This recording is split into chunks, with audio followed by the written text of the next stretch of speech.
Fox 3Q Podcast. O tema do episódio de hoje é o Esquadrão Joker, a nossa escola de pilotos de caça.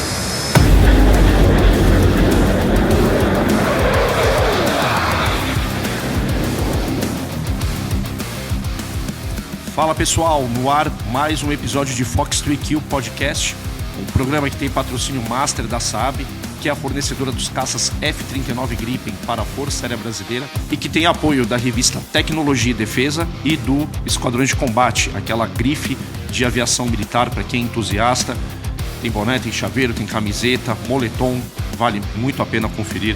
O nosso programa está disponível no Apple Podcasts, no Deezer, no Spotify, no canal da Hunter Press no YouTube e também no website o www.f3kpodcast.com.br. E atenção ao nosso Mass Briefing, porque tem uma promoção que você precisa participar. Attention, roll call. E para você que é o nosso ouvinte, desde janeiro desse ano, em parceria com o Jota, aquele artista de aviation art de mão cheia, todos os meses nós estamos sorteando uma arte em Canva, em tela, uma reprodução oferecida especialmente pelo Jota. São 12 temas de aviação de caça e de altíssimo padrão.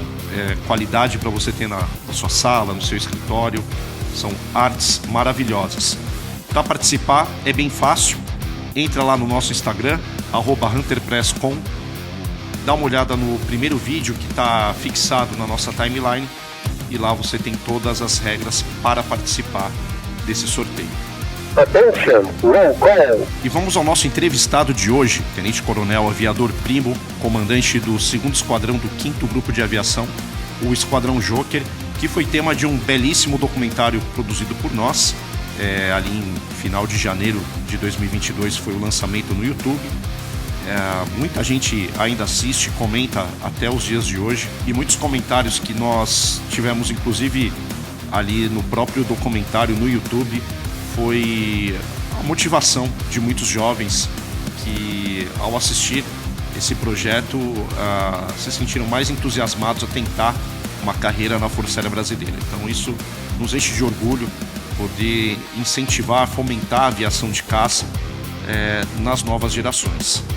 O Esquadrão Joker foi o primeiro no mundo a receber o A-29 Super Tucano, ali no final de 2004, no segundo semestre de 2004, já são mais de 20 anos.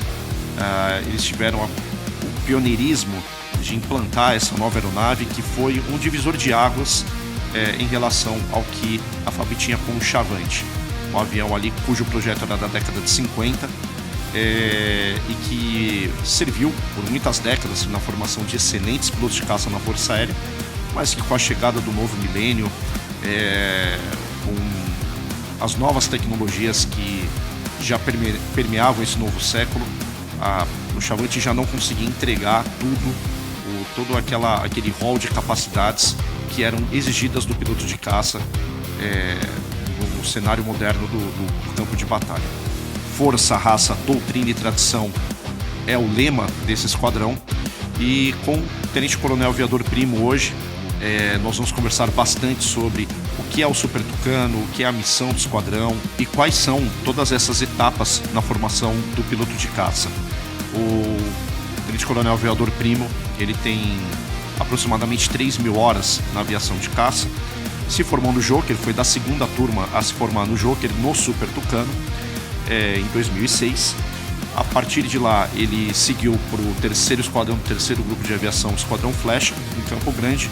Voltou como instrutor no Joker, depois fez uma passagem pelo 1º Esquadrão do 14º Grupo de Aviação, o Esquadrão Pampa, voando F-5 modernizado lá em Canoas. Foi o oficial de operações no extinto 1º Esquadrão do 4º Grupo de Aviação, o Esquadrão Pacal, quando ele estava lá na base aérea de Manaus voando o F-5. E agora ele chega no ápice da sua carreira operacional como comandante aí do Esquadrão Joker. Coronel Primo, seja muito bem-vindo. Obrigado por aceitar o nosso convite e fight on!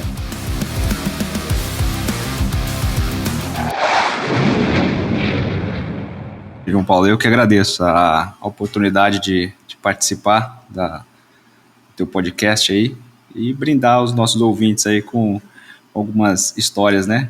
O piloto de caça no mundo inteiro é conhecido por gostar de contar histórias. É verdade. O pessoal fala, toma cuidado com o piloto de caça, é igual pescador, assim, você tem que prestar atenção. tem que medir um pouquinho, tira uns porcentos para lá, 1% para cá. Pô, que bacana, Coronel. Como é que foi a tua trajetória na aviação de caça? Foi isso mesmo? O senhor é da segunda turma aí, que pegou o Super Tucano na formação? Isso, a minha turma foi a segunda turma que voou o A29 aqui no Joker, né? Tá. Nós nos formamos na academia em 2005 e aí fizemos o curso aqui em Natal, no segundo quinto, em 2006. E naquela época, novíssimo avião, né? O BA estava recebendo ainda a aeronave. Não, eu achei... Exatamente, aí a gente tinha que, inclusive na época a gente cuidava ele como se fosse um carrinho novo, né? Para entrar no avião era todo cheio de detalhe, não podia colocar a prancheta em tal lugar, não podia colocar a mão em tal lugar, só podia pisar em tal lugar para entrar.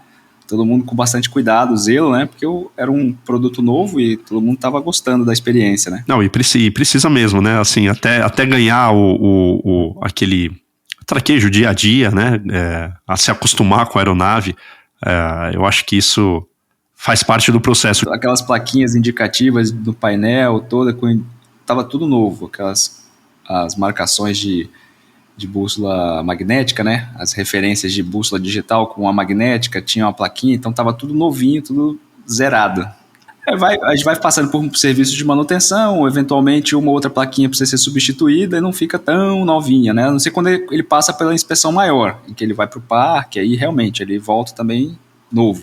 Em relação à missão do esquadrão, ele tem uma dupla função, né? A principal delas é justamente a formação do piloto de caça, mas ao mesmo tempo vocês também cumprem o alerta de defesa aérea, correto? Isso, A missão principal é justamente o que você falou, né? É a formação do piloto de caça, é especializar o piloto que saiu da academia na aviação de caça. Então a gente faz a formação básica dele, ele sai daqui qualificado como ala operacional de caça. Então quando ele sai do segundo do quinto e chega nas unidades do terceiro grupo, né, seja em Boa Vista, Porto Velho ou Campo Grande, respectivamente lá o primeiro do terceiro, o segundo do terceiro e o terceiro do terceiro grupo de aviação, eles vão chegar lá aptos a cumprir as missões da aviação de caça na função de ala. E, paralelo a isso, o esquadrão também cumpre o alerta de defesa aérea aqui na região de defesa aérea, né, a RDA-3, certo. Que ela compõe mais ou menos ali toda a região nordeste. E aí, logicamente, quem participa desse serviço aqui são os instrutores, né? Os alunos ainda estão no processo de aprendizagem. Tem um chão ainda pela frente para eles, né? Até chegar no... A formação mesmo que ele vai fazer é depois, né? Mais pro final do ano, e eles fazem algumas missões para ter o primeiro contato, mas a formação mesmo do piloto de defesa aérea, ela é feita lá no terceiro grupo. Quando você fala que ele é ala operacional, significa que, por exemplo, numa formação com 2 aeronaves, ele vai ser o número 2 dessa formação? Exato. Aí ele vai poder cumprir missões de ataque, ou eventualmente uma missão de apoio aéreo aproximado, uma missão de cobertura. São missões que a aeronave ela foi meio que projetada para fazer ataque leve. E o policiamento, né? O policiamento, aí ele parte depois da formação dele como piloto de defesa aérea, vai ser feita lá e ele vai sim voar como piloto de defesa aérea.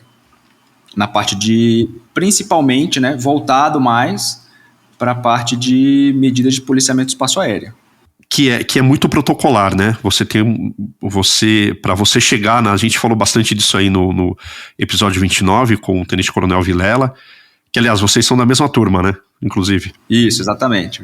É sensacional. Então, ele falou bastante aí dessa questão do policiamento do espaço aéreo, não é muito protocolar, né? Até você, para cada mudança de fase, você tem que cumprir ali a etapa por etapa, passo a passo. Então, justamente para não ter erro, para não ter nenhum equívoco em relação à identificação e abordagem daquela aeronave, né? É um trabalho bem, a gente pode dizer assim, bem cuidadoso, né? É tudo muito bem pensado e trabalhado. Exatamente. E aí, todo esse passo a passo, a gente acaba realmente trazendo o piloto para durante a formação dele nesse tipo de missão, né? A gente acaba trazendo o piloto para um nível em que ele é exigido ao máximo, né, para que ele consiga realmente massificar e cumprir todos os procedimentos à risca, né. Uma curiosidade assim, qual que é a marca que um piloto precisa ter para se tornar um instrutor no segundo do quinto? Qual a experiência operacional que ele deve carregar consigo para que ele possa ser admitido no Joker como um instrutor, para justamente transmitir esse conhecimento dele? Hoje o trânsito, né, que o piloto de caça faz, ele sai daqui se forma aqui no segundo quinto, né, vai para os esquadrões do terceiro grupo, lá ele faz a parte de voos operacionais, na posição em que ele já está habilitado a voar, e depois ele também faz alguma parte na formação de liderança, ou seja, ele começa a voar nas outras posições, como número 3, ou eventualmente como líder de esquadrilha. E ao final de 2, 3 anos ele está apto a conduzir uma esquadrilha, ele é declarado então líder de esquadrilha, e a partir daí ele está em torno de 400 a 500 horas na aviação de caça, e aí ele está habilitado para voltar para o segundo do quinto e trabalhar como instrutor, né? E aí quando ele chega aqui, se ele não fez a formação de instrutor na aeronave no terceiro grupo, por exemplo, vamos supor que ele concluiu a formação dele de líder de esquadrilha, Tá. E ele já estava com uma linha de progressão operacional para vir para cá para o segundo do quinto. Ele não conseguiu fazer a formação de instrutor na aeronave no terceiro grupo, ele vai fazer a formação de instrutor na aeronave aqui. Então ele vem para cá, a gente faz a formação dele como instrutor na aeronave, e a partir daí ele vai passar por um processo de algumas missões, que a gente chama missões de padronização de instrutor, né? E aí ele vai fazer algumas missões em cada fase que o aluno vai voar, para que ele realmente consiga ver os principais erros e se padronizar dentro da instrução aérea em que a gente eventualmente está colocando para aquela turma. Entendi. Então, quem não tiver o curso de instrutor na aeronave faz o curso para se tornar instrutor e, além disso, um curso de padronização, tipo um nivelamento para todo mundo falar a mesma língua. Para todo mundo, exatamente. Então a gente faz, anualmente a gente faz com os pilotos que vêm transferidos para o segundo do quinto, eles vêm geralmente do terceiro grupo, né? Alguns outros pilotos acabam vindo da primeira linha, né? Tá. E aí, se ele não foi instrutor no A29 ou nunca foi instrutor no segundo do quinto, ele vai passar por esse processo de padronização. Tá certo. Essa mistura de quem passou apenas pelo Super Tucano e aqueles que já carregam uma bagagem maior da primeira linha, ela é importante ali para continuação da doutrina, para você transmitir para o aluno, para o estagiário, justamente diferentes bagagens, para ele já ir compondo isso, de certa forma ajuda na tomada de decisão dele no futuro, para onde ele vai querer seguir, caso ele vá para a primeira linha? Com certeza. O que acontece é que nos últimos anos a gente teve um afunilamento na quantidade de vagas disponíveis para a primeira linha, né? Então, em anos anteriores, nós tínhamos uma disponibilidade muito maior de vagas, então grande parte da turma acabava seguindo para a primeira linha. Hoje em dia, como diminuiu um pouco a quantidade de vagas disponíveis, você acaba tendo uma certa vantagem, que antigamente não tinha tanto, que é especializar o piloto nas missões operacionais do A29. Então, ele acaba ficando um pouco mais de tempo nos esquadrões do terceiro grupo, e aí esse instrutor também é muito importante, porque ele vai colocar diretamente na mente do estagiário, né, na formação daquele ano que ele passa aqui como aluno, toda essa visão de como uma aeronave pode ser empregada, em quais cenários ela vai ser empregada e extrair o máximo da capacidade da aeronave nesse tipo de cenário. Entendi. Quem vem da primeira linha, ela vem com outro tipo de bagagem, outro tipo de visão, que também é importante, porque você acaba tendo algum tipo de raciocínio em algumas fases específicas em que você pode dar alguma direção ou melhorar até a visualização espacial em algum tipo de missão específica ali durante o curso em alguma das fases, né? Entendi, mas essa caixa de ferramentas de instrutores com experiências diferentes é o que compõe ali, justamente o gol do esquadrão, né? E aí você consegue ir mesclando, né? A escala de voo ela vai sendo montada diariamente, e aí você consegue, o aluno ele tem a oportunidade de voar com todos os instrutores várias vezes durante o ano, e aí ele consegue ter essa diversidade e conseguir avançar, né, e evoluir como piloto também. Primo, e qual que é a tua experiência operacional? Como comentei no início ali do podcast, sobre a tua experiência como piloto de F5, mas traz um pouco mais de detalhes sobre o que você passou na tua carreira aqui pra gente. Me formei na academia em 2005, né, aspirante de 2005, e aí fiz o curso aqui no segundo quinto em 2006. Então, a nossa turma concluiu. Em 2007 a gente foi para os esquadrões do terceiro grupo. Nessa ocasião, eventualmente, eu consegui a movimentação lá para Campo Grande. Então, eu e Vilela, acabou que nós ficamos juntos aqui no segundo quinto, depois fomos juntos lá para Campo Grande, né? Pô, legal. E aí fizemos a nossa formação básica, a formação avançada, na verdade, no A29 lá, né? Nessa ocasião, a gente teve a oportunidade de fazer o curso de piloto operacional de defesa aérea para atuar como alerta de defesa aérea nas missões aplicando as medidas de policiamento do espaço aéreo. Além disso, a gente fez formação em utilização de FLIR, equipamento FLIR na aeronave, voos com NVG. E aí, na época, eu tinha colocado com uma intenção de voltar para o segundo quinto para ser instrutor. Então, eu viria para cá no final de 2009. Então, eu ficaria 3 anos lá em Campo Grande, né, 2007, 2008, 2009. E aí eu viria no final de 2009 para cá para ser instrutor. Certo. E aí, por uma coisa do destino, né, naquela época estava com um número baixo de instrutor aqui. E o comandante estava fazendo algumas gestões na época com o comando superior, ver se conseguia trazer mais instrutores para cá, naquele ano ainda. E um dos instrutores que estava aqui, ele foi convidado para assumir uma outra função fora, e aí abriu uma vaga. E aí, nessa oportunidade, o meu comandante lá do terceiro, né, ainda, lá em Campo Grande, ele me ligou, falou, olha, existe a possibilidade de você ir para Natal agora em julho. Você quer ir? Nossa, antecipar ainda mais. Aí já antecipei um pouquinho e aí eu vim para cá em julho, né, daquele ano. E aí para mim foi muito bom, né, porque eu cheguei aqui instrutor novo, né, eu tinha feito meu curso de formação de instrutor na aeronave em janeiro de 2009, e aí eu vim para cá em julho. Então, como instrutor assim, recém-formado, é bom que você não pegue um aluno tão cru, né? E aí, quando eu cheguei aqui, eu já cheguei com a turma já metade do caminho andado, então eu comecei a dar instrução para a turma que já estava mais ou menos dominando o avião. Então, foi uma adaptação um pouco mais fácil de fazer essa transição, né? Durante a instrução no segundo quinto. Pô, que bacana.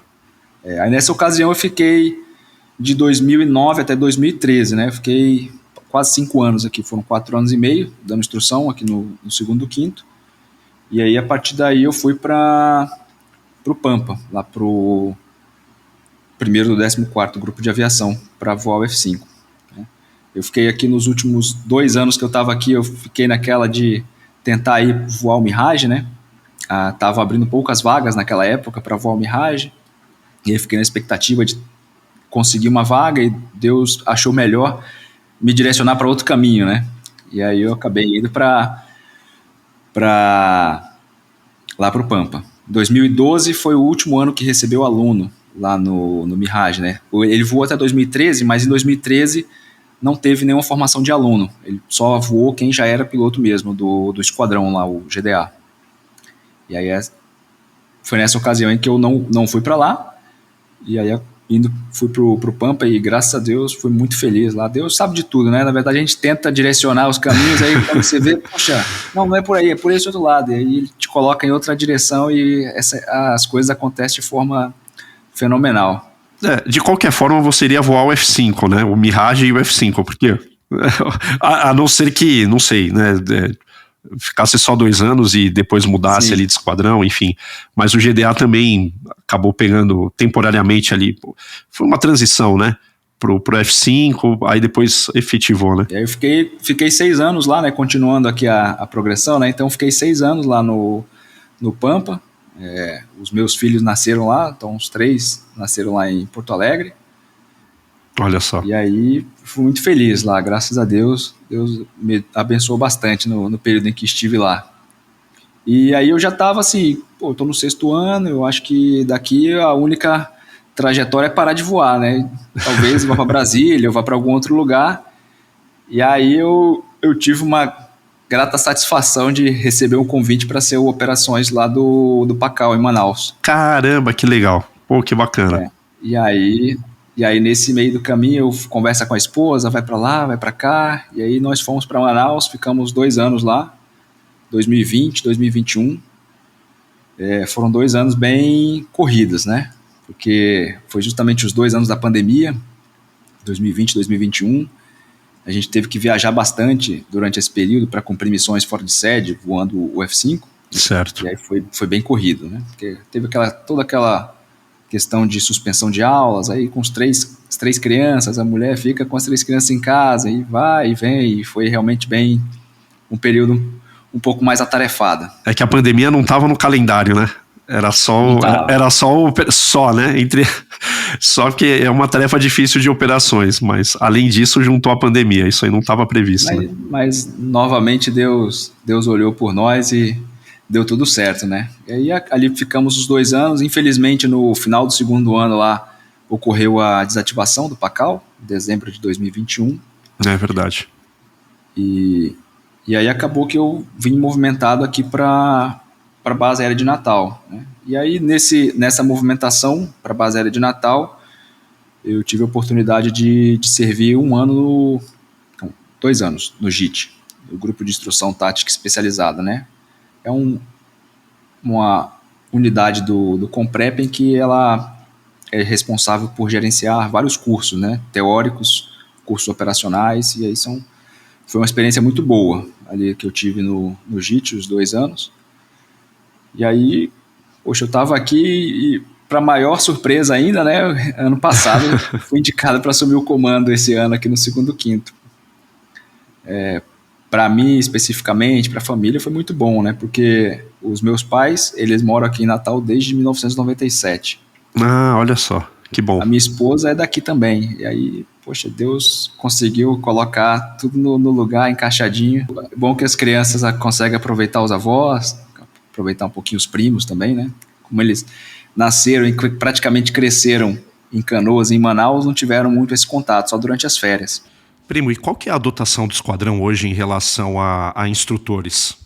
O número de instrutores ele é um pouco variável, né? Porque depende de algumas demandas da FAB, de acordo com o número final que você espera de pilotos formados.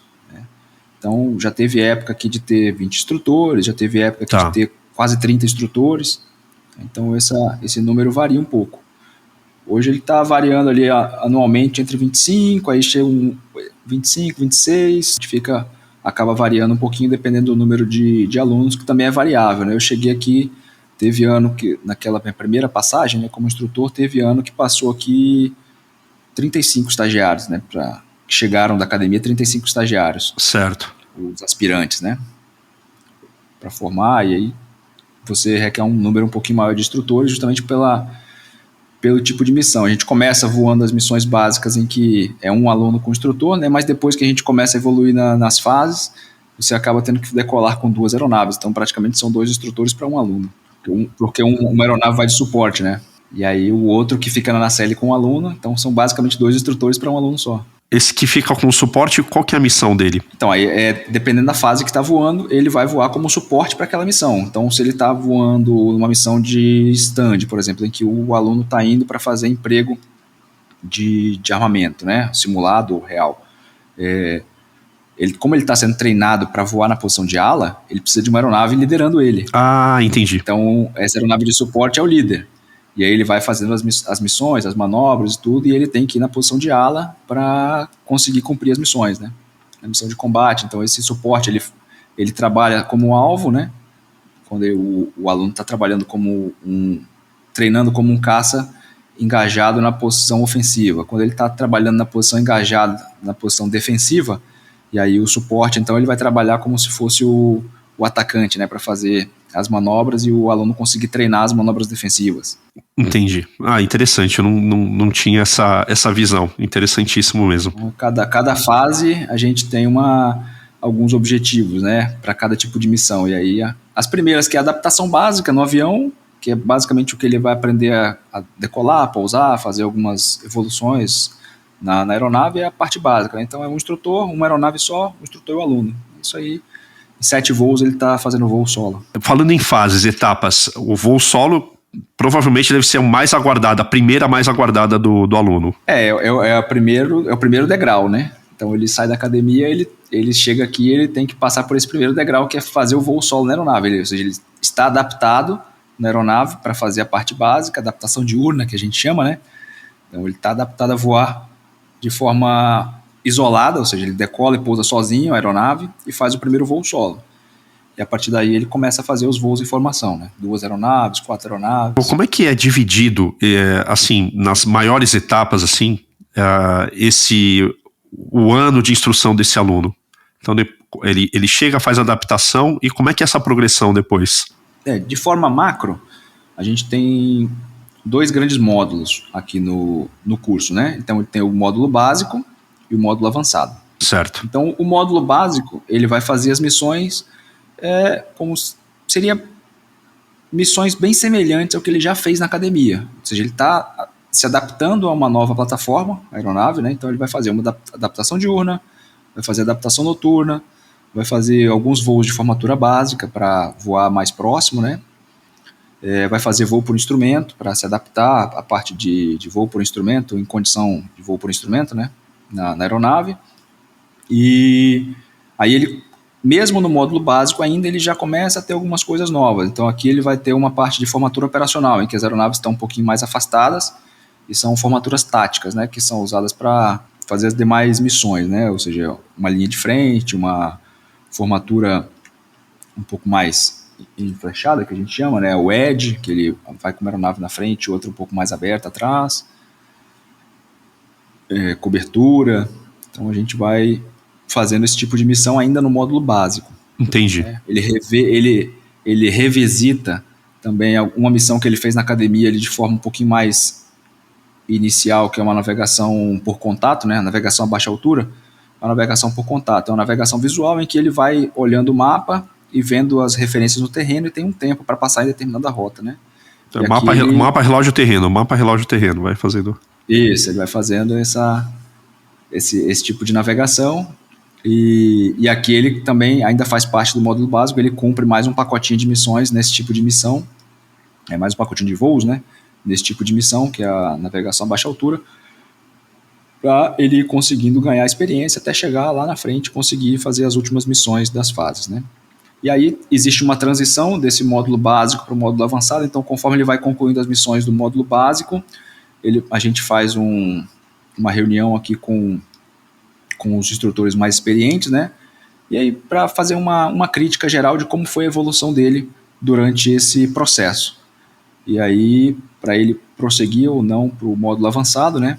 E aí nessa progressão do módulo básico para o avançado, dependendo do apontamento que for levantado durante essas reuniões, a gente consegue direcionar algum tipo de missão específica ou algum tipo de aproximação para que ele consiga evoluir, ver se alguma coisa ficou ainda pendente, ou com uma leve necessidade de melhoria, né? E a gente faz essa transição para o módulo avançado, e aí o módulo avançado ele começa realmente a empregar a aeronave como plataforma de armas, né? Então até então ele não usou armamento, né? E aí quando ele entra no módulo avançado, a gente começa a colocar o emprego do armamento da aeronave. Entendi. Até esse momento, até a metade do ano, o atrito que você tem ali de desligamentos, ele é elevado, ou é justamente a partir disso que o aluno começa a ter mais desgaste? Não, o atrito, historicamente, ele não tem não é linear, né? Depende muito da turma também, algumas coisas, algumas características, né? Mas em turmas muito grandes, eu vi aqui em anos anteriores, né? Em turmas muito grandes, você acaba tendo um desvio muito maior, né? O desvio de habilidades dos pilotos. Em todos os aspectos, né? Não só o campo psicomotor, mas em todos os aspectos. Tá. E aí, nesse sentido, você acaba tendo um atrito um pouco maior em números, mas eventualmente em percentual é bem semelhante, né? Dos alunos. Teve turma aqui, uns anos atrás, acho que foi 2012, se eu não me engano. Em 2012 a gente teve um atrito um pouco maior, chegaram 35 estagiários e naquela ocasião a gente acabou afastando acho que 12. Esse atrito ele passeia, né? Ele não é fixo, ele na verdade depende da característica de cada piloto, né? Assim, da turma de maneira geral, e assim, muito tem a ver também com a quantidade, porque quanto menos pilotos você acaba colocando, você acaba selecionando o pessoal que está na academia, em que acaba tendo maior compatibilidade com as habilidades que são requeridas para o curso na aviação de caça, entende? E aí, quando você tem um número muito maior, eventualmente essas habilidades que são requeridas, elas vão também tendo um maior desvio, né? Entendi. Então não é de acordo com uma fase específica ali do curso ao longo do ano que você tem um atrito maior. Não, isso sofre outras influências, não necessariamente da dificuldade da etapa. Geralmente, assim, o que acontece é que como a fase inicial ela é um pouco condensada, né? Na fase básica, e tem alguma parte nova, né, que ele vai voar, que ele nunca viu na academia, né? Na academia, praticamente o que ele tem de voo que ele fez na academia, ele chega aqui e não tem grandes dificuldades, né? Agora, quando ele começa a ter algumas missões em que são novidade, aí sim, a gente começa a ter um pouquinho mais de atrito nas fases, né? Então, a fase nova ali, que é a formatura tática, a formatura operacional, né? Tem um pouco mais de atrito. Depois, na fase que ele começa a empregar a aeronave como plataforma de armas, a gente acaba também tendo um pouquinho mais de atrito, porque é uma coisa que ele nunca viu e você precisa colocar a aeronave em alguns parâmetros para fazer o lançamento do armamento, né? E aí tem algumas regras de segurança bem definidas, né? E aí acaba, quando o piloto tem um pouquinho mais de necessidade de gerenciar tudo isso dentro da nacelle, acaba tendo um pouquinho mais de atrito. E, Primo, nessa parte do módulo avançado, que eu acho que talvez seja aquilo que o cadete mais espera, mais aguarda, porque ele vai ter contato com a aeronave como uma plataforma de armas, o que ele realiza nesse módulo? Exatamente. A fase do módulo avançado vai ser praticamente o que ele vai ver de novo, né? Ele, durante o módulo básico, como a gente tinha falado aqui, ele estava revisitando algumas fases que ele fez na academia, apenas fazendo uma adaptação à nova aeronave. E aí, nessa fase do módulo avançado, realmente é uma expectativa grande que ele tem, porque ele vai usar o avião realmente da maneira como ele vai empregar, né? No futuro. Então, ele vai usar os armamentos de exercício, vai usar a munição real de .50 com metralhadora. E aí a gente vai avançando nas fases em todos os tipos de emprego, tanto no emprego ar-solo, com armamento para ser empregado em alvos sobre a superfície, né? E ele faz também alguns tipos de emprego ar-ar, que é justamente a parte do tiro aéreo, que ele eventualmente teria que fazer o emprego da aeronave em algum alvo que esteja voando. Isso compõe a parte da fase ar-ar dele? Isso. É uma das modalidades em que ele vai fazer esse treinamento de tiro aéreo, né? Então, uma forma de aferir resultados seria utilizando esse alvo aéreo, né? E aí ele faz as missões em que ele realmente dispara tiro contra esse alvo aéreo, e aí ao final da missão a gente computa, né? As munições, ela tem as pontas pintadas com cores diferentes, né? Para que depois do voo seja possível aferir os resultados contando quantas marcas ficou nesse alvo aéreo, que ele tem um fundo branco, né? E fica uma discussão, né? Se o verde, se é azul, se é verde. Geralmente as cores que são utilizadas ali é o verde, o azul, o vermelho e o amarelo, né? Então o vermelho fica bem marcado, o amarelo geralmente ele é mais difícil de visualizar, a marcação amarela, né? E o verde e o azul, dependendo do ângulo, o verde é a mistura de azul com amarelo, né? Aí dependendo de como o projétil entra ali no alvo, às vezes ele rasga, é uma malha, né? Ele rasga a malha e às vezes pode ficar uma confusão entre azul e amarelo. Aí às vezes rola um pouquinho de confusão. Esse aqui é verde, não, esse aqui é azul. Aí fica aquela... Aí o reboque é o juiz. Então quem está rebocando o alvo é o juiz, ele vai, não, essa aqui é tal cor e computa para quem ele achar que é. Acabou. Quem ele realmente... Entendi. Pô, interessante. Você, nessa fase do emprego de armamento, você percebe, assim, uma transformação naquele piloto que até então só estava usando o avião como uma aeronave e passa a utilizar como uma plataforma de armas? Sim, você percebe, na verdade, a evolução dele durante o curso inteiro, né? Do aluno, quando chega aqui o aspirante. Nessa fase, realmente, ele tem uma maturidade muito maior, porque uma exigência que a gente acaba cobrando bastante é a questão de segurança no voo, né? A questão de segurança com armamento, de maneira geral. Utilizar o armamento só quando está autorizado, tem certos parâmetros de emprego que não pode ser extrapolado justamente por questões de segurança geral, né? E a gente faz toda a análise de gerenciamento de risco de cada voo e aí ele tem que cumprir passo a passo. Então essa evolução, essa internalização da manutenção, disciplina do piloto é a hora que ele realmente desenvolve bem essa parte. Entendi.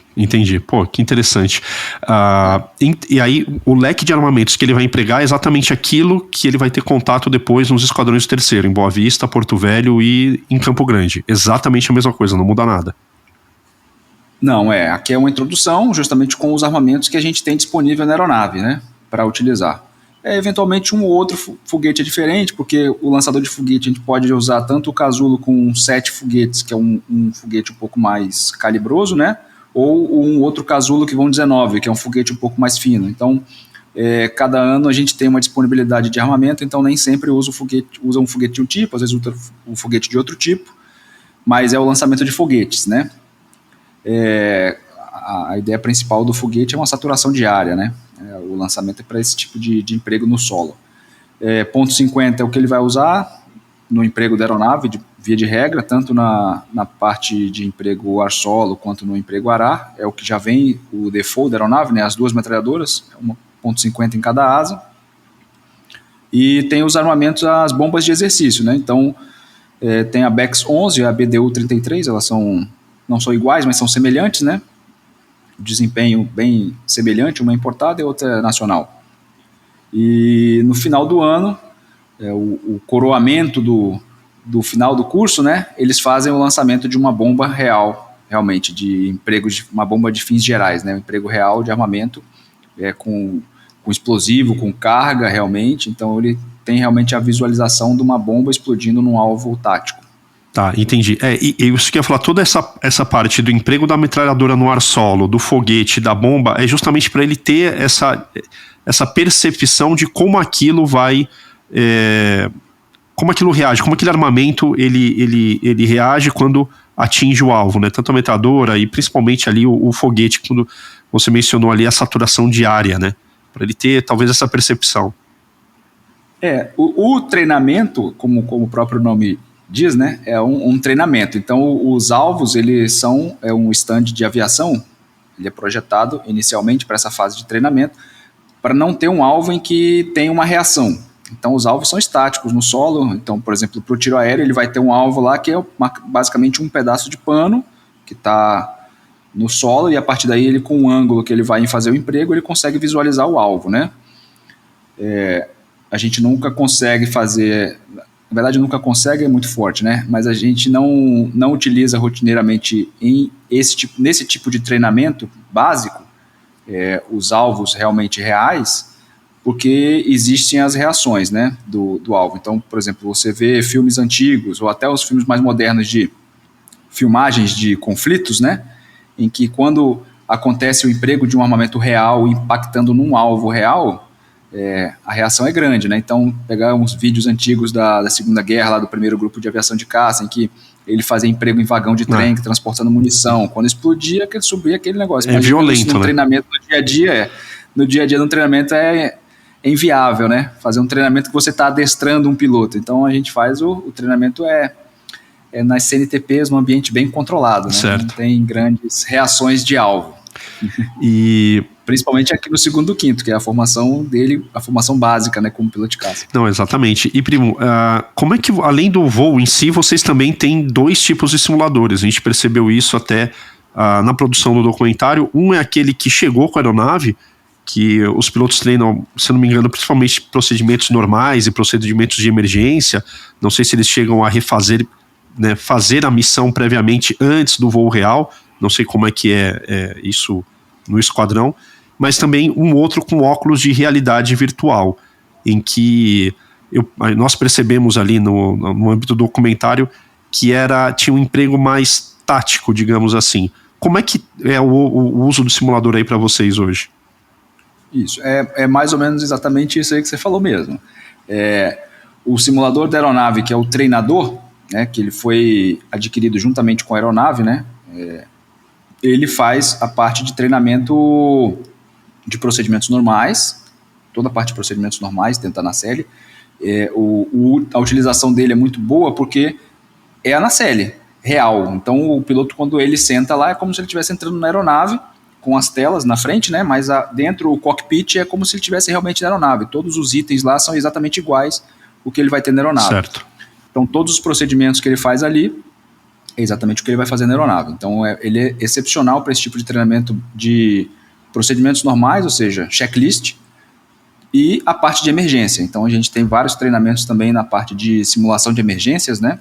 Algumas missões específicas no simulador em que ele vai treinar diversos tipos de emergências, tanto as emergências apenas de aeronave, de sistemas de aeronave, tanto quanto algumas emergências que estão diretamente ligadas também à própria utilização do armamento mais à frente. Ah, entendi.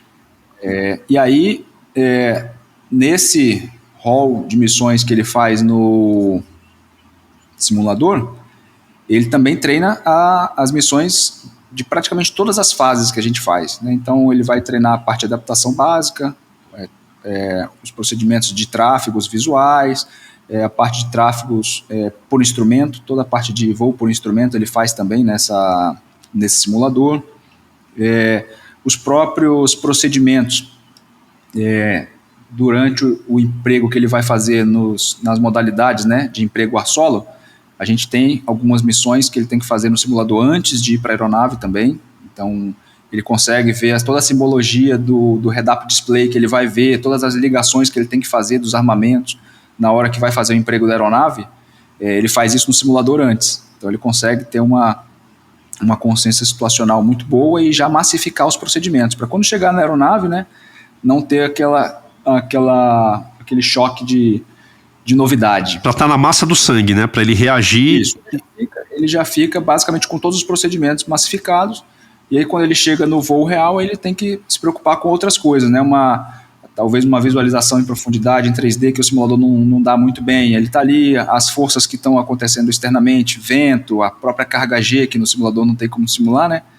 Ele está sofrendo a carga G na aeronave enquanto está fazendo o emprego. Mas ele não vai cru ali pro avião, né? Ele já tem uma boa base ali no básico. Não, ele já vai com os procedimentos normais e de emergência para a fase que ele vai desenvolver ele no emprego, ele já vai com ela praticamente pronta, né, os processos. E em relação ao de realidade virtual, então ele tem um emprego mais tático, aí para missão mesmo. Isso. Aí o que acontece? Esse simulador que ele é da aeronave, né, o simulador que foi adquirido junto com a aeronave, ele é um simulador, um treinador, né, na verdade. Ele não é categoria 4 na parte de simulação, porque ele não tem movimento, mas ele é um treinador muito bom, e principalmente para essa parte que eu comentei antes, né, de procedimentos normais, emergências e até algumas missões específicas em que você precisa massificar etapas. E aí quando você vai para a parte do realidade virtual, você consegue ter uma visualização melhor no ambiente de 360 graus. Então quando ele vai fazer uma formatura operacional, ele vai iniciar aquela fase, ainda no módulo básico ele tem aquelas missões de formatura operacional, então ali ele já consegue mexer a cabeça, olhar para o lado, ver a posição em que a aeronave vai estar no voo, né, de formatura tática. No próprio voo de tiro aéreo, a gente faz a missão de tiro aéreo ela no simulador normal, para massificar os procedimentos e a chegada no alvo aéreo. No entanto, ali no simulador de realidade virtual, ele tem uma percepção melhor de profundidade, onde vai buscar o alvo, como vai fazer para voltar lá para a posição de puleiro, né, que as aeronaves elas ficam fazendo um circuito. Elas sobem para uma parte mais alta, mais afastada, depois elas fazem como se fosse um mergulho para fazer o emprego propriamente dito. Então toda essa parte do circuito ele consegue ter uma visualização espacial melhor no simulador de realidade virtual.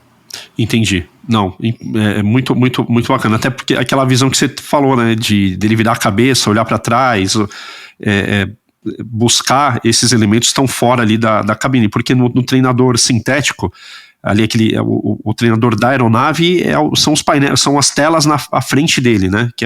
Não sei se chega a fechar Exatamente. 180 graus, ela é bem ampla, mas... Não, ela fecha quase 130 ali. Que é bastante, mas assim, é completamente diferente da imersão que a realidade virtual te traz, né? Com certeza. Com certeza. A desvantagem hoje que a gente tem, né? Cada vez a gente tenta melhorar, né? E o nosso processo de melhoria contínua, ele está aí. A única desvantagem do realidade virtual hoje é que ele não tem o cockpit da aeronave. A gente não está integrado um no outro, né? Um simulador no outro. Então, eles estão em ambientes separados. Então, você tem a visualização 3D, a realidade virtual, mas os comandos não são exatamente o da aeronave. Tá. E o outro, você não tem essa visualização, mas o cockpit é exatamente o que é a aeronave. Entendi. Aí a soma dos dois, né? E primo, uma curiosidade.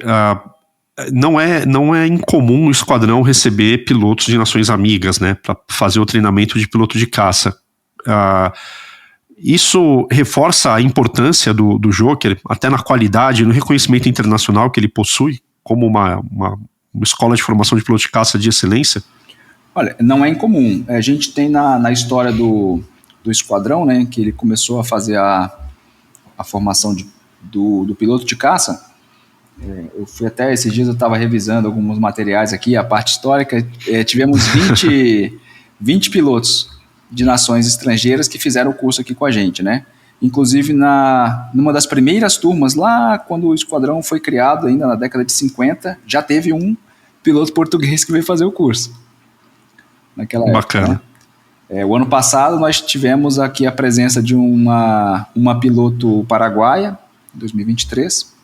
Esse ano não, esse ano está sem estrangeiros. Pô, interessante. E aí agora o Paraguai vem com essa notícia do Super Tucano, né, de aquisição da aeronave. Na minha turma, né, teve um piloto paraguaio que ele fez a academia com a minha turma, ele ficou os 4 anos com a gente lá, e depois ele veio para cá, para Natal, e ele fez o curso de caça junto com a gente aqui em Natal também, no A29. E hoje ele está lá na Força Aérea Paraguaia, evoluindo também na carreira, né, e participando desse processo aí de escolha da nova aquisição lá do A29, né? Grata surpresa para o Paraguai. Bom, que interessante, bacana, Coronel. E como a gente falou lá no começo, né, e puxando mais a questão de ser um esquadrão operacional, o Joker, a missão dele se restringe ao treinamento, ao curso de caça, ou numa necessidade de um conflito, o esquadrão pode ser mobilizado para cumprimento de missões reais, assim, de combate? Hoje, dentro da estrutura, né, a gente está com uma missão muito bem definida, que é a parte de instrução. A instrução básica do piloto de caça é a parte muito bem definida. No entanto, nada impede de termos equipagens, né, alguns pilotos, por necessidade, ser empregados numa operação real. Né? Por vezes, a gente acaba, inclusive, comandando pilotos para participar de algumas operações e treinamentos maiores, né? Então, anualmente, os treinamentos que a FAB faz, tanto com guerra irregular quanto treinamento de guerra regular, a gente tem mandado alguns instrutores para participar dessas operações. Não consegue mandar tudo, senão a gente tem que parar o curso, né? Mas a gente consegue mandar alguns representantes justamente para manter atualizado, né, a parte doutrinária, manter atualizada a parte de treinamento, e aí quando eles regressam dessas missões operacionais, eles acabam incrementando e melhorando até a instrução básica. Aí você consegue entregar um produto melhor para os esquadrões operacionais. Mais atualizado, né? Isso Exatamente. Seriam as operações TAPIO, TINIA... Exato, isso. A TAPIO, ela acontece anualmente lá em Campo Grande, né? E ela o foco dela maior é para um cenário de guerra irregular. Tá. E aí a TINIA, que acontece geralmente lá no Rio Grande do Sul, o cenário lá montado é para uma guerra regular. Irregular seria uma guerra contra uma guerrilha, contra um ator não estatal, né? Exato. Tá, baixa intensidade, conflito de baixa intensidade também. São conflitos de baixa intensidade, em que você não tem um ambiente muito carregado, né? O ambiente eletromagnético e tudo mais, ele não está tão carregado, em que você consegue fazer alguns tipos de missões em que ela geralmente entra mais para o apoio aéreo aproximado, para a parte de cobertura, né? Eventualmente uma escolta de outros vetores, seja de lançamento, de airlift, né, para transporte, lançamento de carga dentro do território, ou próprio uma escolta cessar. Excelente. E primo, assim, a gente ainda vê muito uma discussão, entre aspas, né, mas assim, até uma dúvida se o Super Tucano é uma aeronave que ela consegue preparar o aluno que sai da academia, né, o aspirante que sai da academia para a aviação de caça, especialmente a de primeira linha.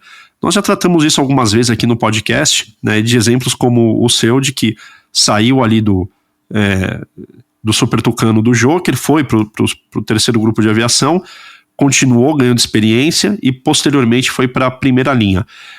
Como é que você vê o Super Tucano atualmente, aí, do teu ponto de vista, de uma unidade de formação, de instrução para o curso de caça, e como é que você vê, assim, com a chegada do Gripen, que é uma aeronave da classe 9G, o Super Tucano, você acredita que ele vai continuar acompanhando essa evolução, nesse sentido, para fazer essa transição, quando o F5 e a MX não estiverem mais aí?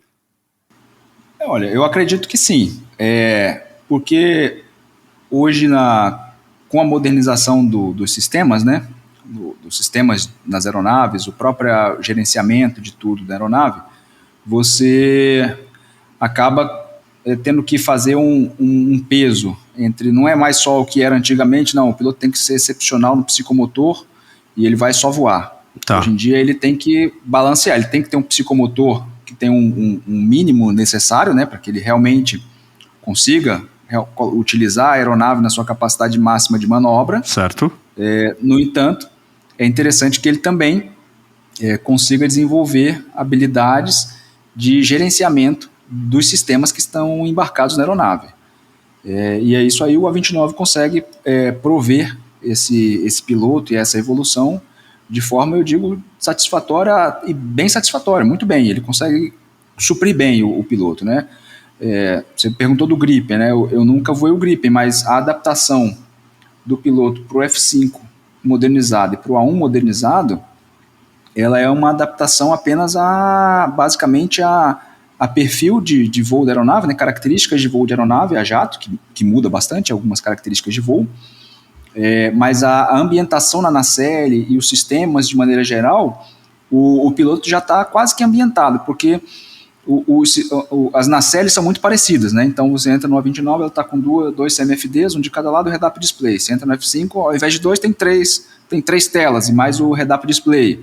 O AMX, o A1 modernizado, é mais ou menos a mesma disposição, a mesma diagramação interna, né? E o modo de operação é muito parecido, de entrar nas páginas, de mexer nas telas e tudo mais, é muito parecido.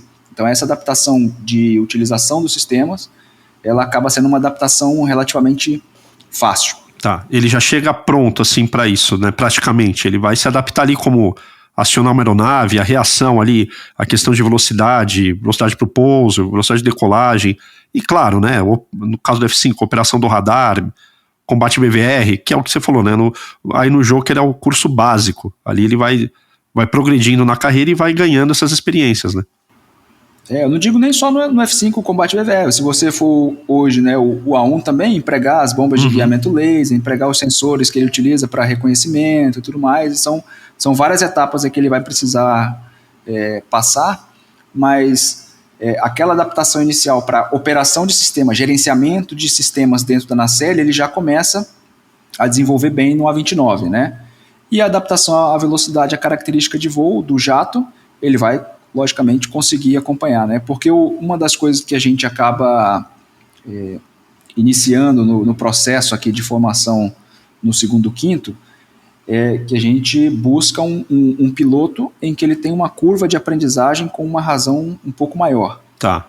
Então, a curva de aprendizagem dele ela não pode ser muito rasa, ela tem que ser uma curva com uma inclinação ali ótima, porque se ele for com um piloto com uma curva de aprendizagem muito rasa, é possível que ele consiga desenvolver todas as missões? É possível, mas a gente não tem disponível nem tempo e nem recurso. Entendi. Para que esse piloto consiga manter mais voos de treinamento até ele chegar naquele objetivo que a gente precisa. Entendeu? Entendi. E aí quando você coloca esse batente de curva de aprendizagem, quando tem a evolução do piloto de um equipamento para outro, você percebe que ele consegue acompanhar. Foram feitos alguns estudos que aqui a gente conseguiu fazer, né, ao longo do tempo, do segundo do quinto, muitas características de aluno nessa parte de aprendizagem inicial, a gente levantava o desempenho dele na AFA, nos 2 projetos que ele voou lá, né, tanto T25 quanto T27 e tudo mais, e algumas características, algumas coisas, eles começavam a repetir alguns erros, eventualmente, que eles não cometeram no Tucano, mas que cometeram lá no T25, que foi a primeira aeronave que ele voou. Olha só, entendeu? Entendi. E aí mais ou menos esse o resultado final foi mais ou menos esse, né? Que você pega qual é quando esse piloto ele chega no primeiro contato com algo novo, como que ele reage, né? Qual é a curva de aprendizagem dele nessa situação? E aí como a gente consegue ir acompanhando esse tipo de formação, essa instrução, a gente consegue fazer esses paralelos e aí inclusive consegue até projetar um pouquinho mais para frente como seria a formação dele em outras plataformas, né? Interessante. E, Primo, uma coisa que chama muita atenção quando qualquer um visita o esquadrão é que logo na entrada ali, né? Antes de você entrar no prédio, do lado direito ali tem uma edificação, a parede meio amarelada, força, raça, doutrina e tradição, né? E então a gente percebe que isso talvez seja um resumo, né? Dessa atuação do esquadrão naquele futuro piloto de caça. Qual a importância do Joker para a formação, para forjar a tradição da aviação de caça para aquele estagiário? Exatamente. Aqui no esquadrão, né, quando a primeira vez que eu passei aqui como instrutor, 2009 a 2013, né, os instrutores mais antigos inclusive falavam, né, olha, aqui nós estamos para formar piloto de caça, mas principalmente nós estamos numa escola de valores, né?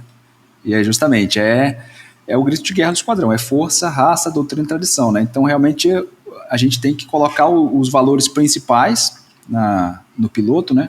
Ele precisa ter essa força para realmente persistir, para manter, para ultrapassar as dificuldades, aceitar os desafios que eles vão enfrentar pela frente, não só durante o curso aqui, mas durante toda a vida dele operacional, né? A raça, que é justamente para ele conseguir superar essas dificuldades, né? E muitas vezes aceitar alguma derrota, né? Nem todo voo sai como a gente gostaria. Exato. Existem alguns voos que a gente não vai conseguir passar. E a gente vai ter que refazer esse voo para fazer novamente. Então essa resiliência, essa capacidade de superação é muito importante. Então ele precisa ter essa raça realmente, né? A doutrina é basicamente o nosso pilar, né? O piloto de caça ele precisa ter essa disciplina, precisa ter o método, precisa aplicar todos os ensinamentos que ele está aprendendo justamente para ser o guia dele, o norte, né? Então a gente vê como que acontece a evolução da guerra, a gente já tem as nossas táticas, técnicas e procedimentos em que a gente acaba ensinando para ele, e com o tempo ele vai evoluindo, né? Mas essa base é muito importante nessa parte de doutrina. E a tradição é o passado, né? Histórico, a gente tem que manter a tradição de formação do nosso piloto, né? Lembrar sempre dos que nos antecederam, desde lá do primeiro grupo de caça, né? Quando foi para a Segunda Guerra e lutou lá nos céus da Itália para manter, né, a nossa liberdade. Exato. Né? E aí toda essa tradição é muito importante para a formação do piloto, né? E dá honra a quem nos precedeu e glória a quem nos seguirá, né? Essa é uma frase muito bonita, eu não sei quem que é o autor, mas é muito bonita.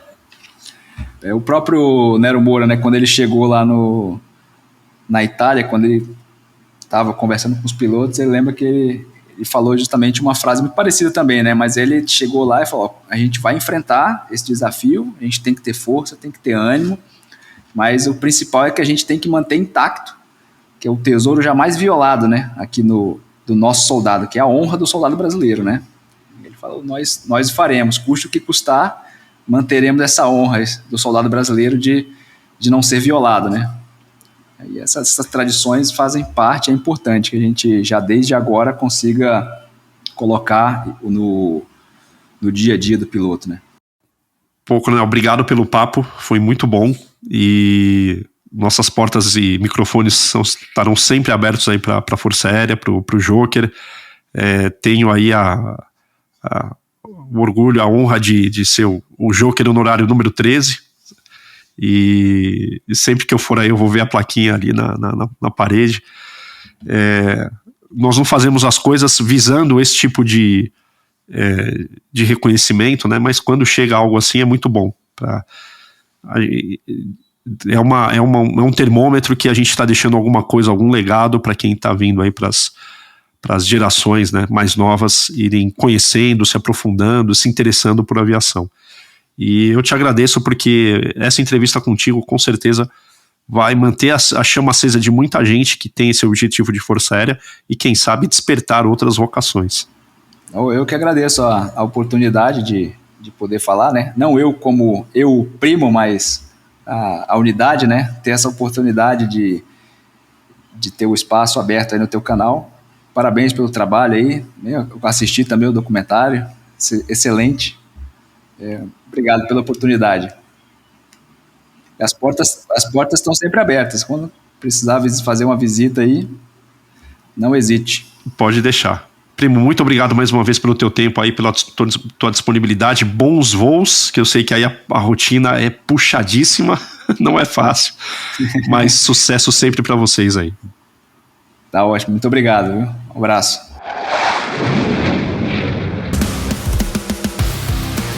Pessoal, mais uma vez, muito obrigado. Continue aqui ouvindo o nosso canal. Em breve nós teremos outros convidados falando de outros temas relacionados à aviação militar e que tangem também a nossa querida e gloriosa aviação de caça. À la chasse!